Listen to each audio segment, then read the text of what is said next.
बिस्मिल्लाहिर्रहमानिर्रहीम। Technical jobs info 1.0 में खुशामदीद। अस्सलाम वालेकुम। सिंध पुलिस डिपार्टमेंट में SPU का टेस्ट हो चुका है भाई, कांस्टेबल की भर्ती के लिए STS टेस्टिंग सर्विस के तरफ से। ठीक है भाई, अब काफ़ी सारे उम्मीदवार हैं पूरे सिंध से जिनके मुख्तलिफ सवाल हैं। ठीक है, सवाल आपकी स्क्रीन पर है, मैं सारी चीज़ें आपको साथ साथ बताऊंगा, इसके जवाबात भी दूंगा। लेकिन आगे बढ़ने से पहले आप लोगों ने चैनल को सब्सक्राइब कर लेना है, नोटिफिकेशन ऑन कर लेनी है, ताकि आप लोगों तक डेली की बुनियाद पर पूरे पाकिस्तान की न्यू जॉब्स अपडेट और पुलिस की जॉब्स की मालूमात भी बासानी पहुंच सके। भाई काफ़ी बड़ी तादाद में उम्मीदवारों का सबसे पहला सवाल, जो ज़्यादातर सवाल है, वो ये है कि sir paper STS testing service हो चुका है। ठीक है, लेकिन इसकी जो आंसर कीज़ है वो ऑफिशियली तौर पर STS की कब तक आ जाएंगी।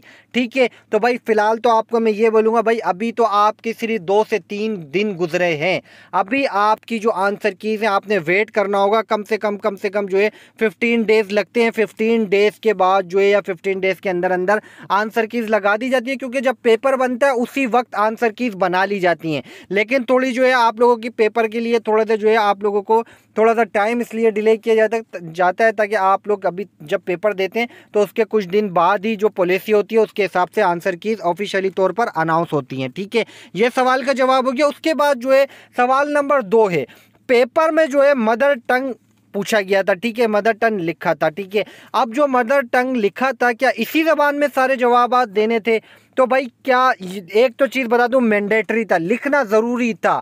आप सिंधी में देंगे या उर्दू में देंगे। ठीक है, आप उर्दू है, मदर टंग आपकी क्या है, कोई इसके अंदर भाई कोई ऐसा नहीं था। काफ़ी सारे लोग नेगेटिविटी बातें कर रहे हैं कि भाई सिंधियों को फेवर मिलेगी, उर्दू स्पीकिंग को फेवर मिल जाएगी, ऐसा कुछ भी नहीं है भाई। एक पॉलिसी है टेस्टिंग सर्विस की, उसने उस हिसाब से ये चीज़ बनाई थी। जो उर्दू थे उन्होंने उर्दू लिखा, जो सिंधी थे उन्होंने सिंधी लिख दिया। इसके अंदर कोई मसले वाली बात नहीं है। अगर आपने उर्दू लिख दिया है तो उर्दू सही है, अगर आप सिंधी थे तो आपकी मदर टंग सिंधी थी, आपने सिंधी लिख दी। इसमें कोई इशू वाली बात नहीं है, इसके सवाल के लिए कोई परेशान ना हो। सवाल नंबर 3, पेपर में सिंधी और उर्दू के अलग अलग पोर्शन थे, क्या वो दोनों पोर्शन करने थे? तो भाई सिर्फ एक पोर्शन करना था, दोनों पोर्शन नहीं करने थे। ठीक है, क्योंकि ऊपर वाज़े तौर पे लिखा हुआ है, जब इंग्लिश का पोर्शन खत्म होता है तो नीचे लिखा हुआ आ जाता है और।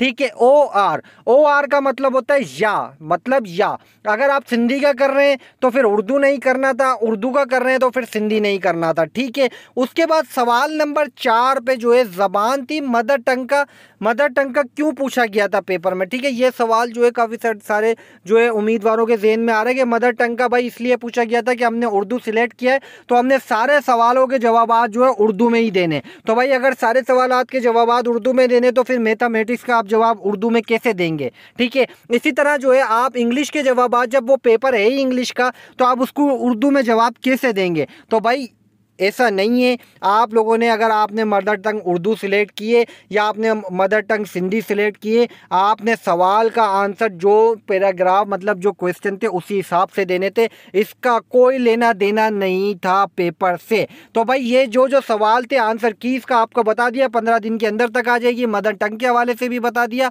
और जो है अलग अलग पोर्शन के हवाले से भी बता दिया। मज़ीद मालूमात और मज़ीद कोई जहन में सवाल है, कमेंट करें, जवाब दिया जाएगा। मज़ीद न्यू इन्फॉर्मेशन, न्यू मालूमात के साथ दोबारा आऊँगा। जब तक के लिए आप सबसे चाहूँगा इजाज़त। अल्लाह हाफिज़।